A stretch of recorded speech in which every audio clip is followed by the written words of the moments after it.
Oh, says out here, Mr. Dynamite has to begin moving up audience. Now is Bad Boy Mickey to take the leader.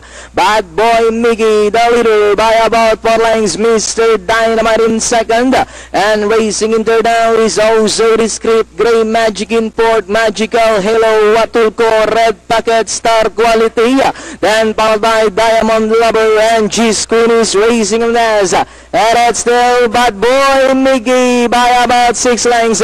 Mr. Dynamite still in second. Oh, so Discreet now racing in third. Gray Magic, Danori inside comes Magical Hello, and a long way back to Watulco.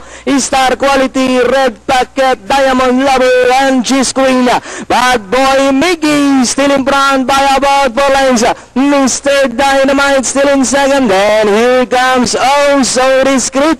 Now coming closer in third, Gray Magic in board. Bad Boy Mickey still in front by about 2.5 lengths. Mr. Dynamite now coming closer on the outside. With also Discreet, Magical Hello in third. Now we have Mr. Dynamite by about 2 lengths. Oh, so Discreet in second. Magical Hello, Bad Boy Mickey as the Billstone Boom. Mr. Dynamite moving up. Oh, so Discreet on the outside. But it's then Mr. Dynamite. Oh, so Discreet. Magical Hello is on the outside.